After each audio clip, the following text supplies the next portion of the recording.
আমার আজকের রেসিপি লাউ চিংড়ি। এই লাউ চিংড়ি একটি অতি উপাদেয় পদ। প্রত্যেকটা বাঙালি বাড়িতেই এই পদটি হয়ে থাকে। এই লাউ চিংড়ি নানা জনে নানাভাবে বানিয়ে থাকেন। যেভাবেই বানানো হোক না কেন, প্রত্যেকটি পদই কিন্তু দারুণ সুস্বাদু।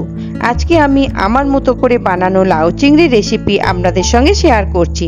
আপনারা মন দিয়ে ভিডিওটা দেখুন, আর তার সঙ্গে আমাদের ইউটিউব চ্যানেলের অন্যান্য অসাধারণ ভিডিওগুলো চেক আউট করতে ভুলবেন না যেন। সাবস্ক্রাইব করে বেল বাটনটি ক্লিক করুন আমাদের চ্যানেলে নতুন ভিডিও সবার আগে পাওয়ার জন্য। আমি মল্লিকা, আপনারা দেখছেন BLOGFOODZ.com ইউটিউব চ্যানেল। চলুন আজকে রেসিপিটা শুরু করা যাক। আজকে লাউ চিংড়ি বানানোর জন্য আমি নিয়েছি কচি দেখে একটা গোটা লাউ, সেটা ছোট্ট ছোট টুকরো করে কেটে সিদ্ধ করে রেখেছি। দেখুন আমি এটাকে সিদ্ধ করে রেখেছি এবং জল ঝরিয়ে রেখে দিয়েছি, কিন্তু জলটা আমি ফেলিনি, এটা আমার পরে দরকার লাগতে পারে। এখন আমি গ্যাসে একটা প্যান বসিয়েছি, তাতে বেশ কিছুটা তেল দিয়েছি, অবশ্যই সর্ষের তেল। এবার আমি এখানে লাউ চিংড়ি মাছগুলো প্রথমে ভেজে নেব। এখানে আমি 300 গ্রাম মতো মাঝারি সাইজের চিংড়ি মাছ নিয়েছি। সেগুলোকে খোলা ছাড়িয়ে ভালো করে ধুয়ে নুন হলুদ মাখিয়ে রেখেছিলাম। সেই চিংড়ি মাছগুলো প্রথমে আমি ভেজে নেব। চিংড়ি মাছগুলোকে প্রথমে আমি ভেজে নেব। দেখুন চিংড়ি মাছগুলো আমি ভেজে নিচ্ছি। মাছগুলো আমার ভাজা হয়ে গেছে। এবার আমি মাছগুলো সরিয়ে নিচ্ছি। এইবার গ্যাসে একটা কড়া বসিয়েছি, তাতে আমি আন্দাজ 4 থেকে 5 টেবিল চামচ মতো সর্ষের তেল দিয়েছি। দিয়ে তেলটা গরম করে 8 চামচ গোটা জিরে ফোড়ন দিলাম, তার সঙ্গে 2টো তেজপাতা আর 2টো শুকনো লঙ্কা ফোড়ন দিলাম। ফোড়নটা একটু ভালো করে ভেজে নিয়ে আমি 2টো মাঝারি সাইজের আলু ডুমো করে কেটে রেখেছিলাম, আলুগুলো দিয়ে দিলাম। আলুগুলো দিয়ে একটু হালকা আধ ভাজা করে নিয়ে আমি 1 চা চামচের মতো রসুন গ্রেট করে রেখেছিলাম, সেই গ্রেট করা রসুনটা দিলাম। রসুনটা একটু ভাজা ভাজা মতো করে নিয়ে 2টো মাঝারি সাইজের পেঁয়াজ আমি কুচিয়ে রেখেছিলাম, সেই কুচনো পেঁয়াজটা দিয়ে দিলাম। পেঁয়াজ কুচনোটা দিয়ে আলুর সঙ্গে একটু ভালো করে নাড়াচাড়া করে পেঁয়াজটাকে একটু নরম করে নিতে হবে। দেখুন পেঁয়াজ কুচোটা ক্রমশ নরম হচ্ছে, আলুটাও তার সঙ্গে আরেকটু ভাজা হয়ে যাচ্ছে। পেঁয়াজটা একটু নরম হয়ে যাবার পর এখানে আমি দিচ্ছি 1.5 চা চামচের মতো আদা বাটা আর 1 চা চামচের মতো জিরে গুঁড়ো। আদা বাটা জিরে গুঁড়ো দিয়ে আলু পেঁয়াজের সঙ্গে ভালো করে কষিয়ে নিতে হবে। দেখুন আলু পেঁয়াজের সঙ্গে আদা বাটা জিরে গুঁড়োটা কষিয়ে নিচ্ছি। এখানে আমি দিচ্ছি 2 টেবিল চামচের মতো লাউ সিদ্ধ করা জল। এটা আমার লাউ সিদ্ধ করা জল। লাউ সিদ্ধ করা জল দিলাম, কেননা যাতে তলায় ধরে না যায়। 2টো মাঝারি সাইজের টমেটো আমি কুচিয়ে ডুমো করে কেটে রেখেছিলাম, সেই টমেটো কাটাগুলো দিয়ে দিলাম।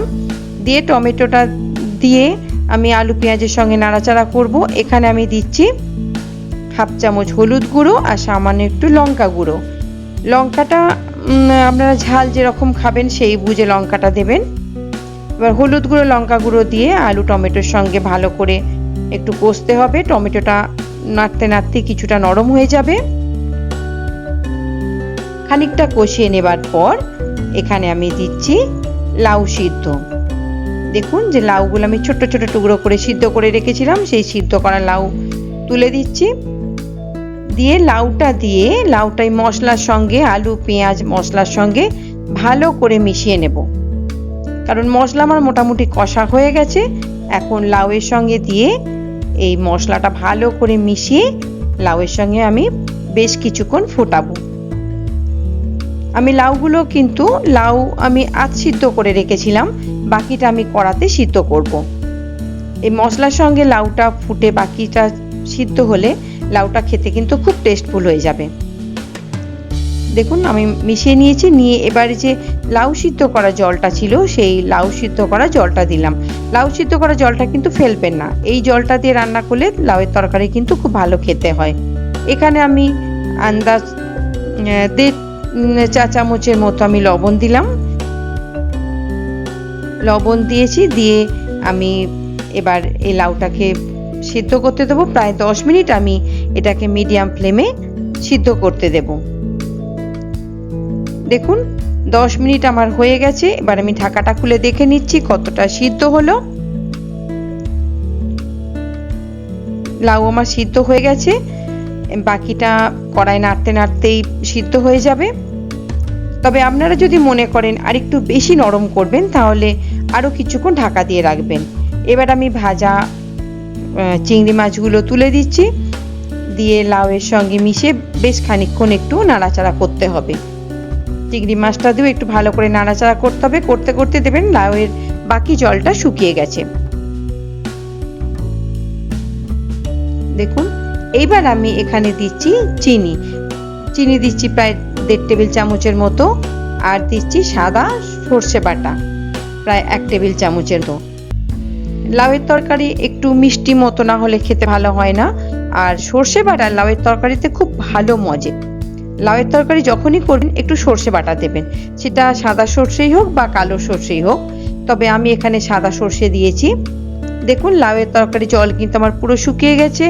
লাউয়ের তরকারি আমার রেডি। একদম শেষে আমি দিচ্ছি 1 চামচ ঘি আর 1/2 চামচ গরম মশলা গুঁড়ো দিয়ে ঘি আর গরম মশলা ভালো করে আমি মিশিয়ে নিচ্ছি। নিয়ে মিনিট খানেকের জন্য আমি ঢাকা দিয়ে রাখবো, তাহলেই আমার রেডি আজকে লাউ চিংড়ি। বন্ধুরা, এখানে একটা কথা বলে দিই, সর্ষে বাটা আগে দেবেন না, কারণ সর্ষে বাটা দিয়ে বেশি ফোটালে ওটা কিন্তু তেতো হয়ে যায়। তাই সর্ষে বাটা সবসময় শেষে দেবেন, সেটা মাছের তরকারি বলুন বা লাউ চিংড়ি বা যে কোনো তরকারিতেই সর্ষে বাটা দিন না কেন।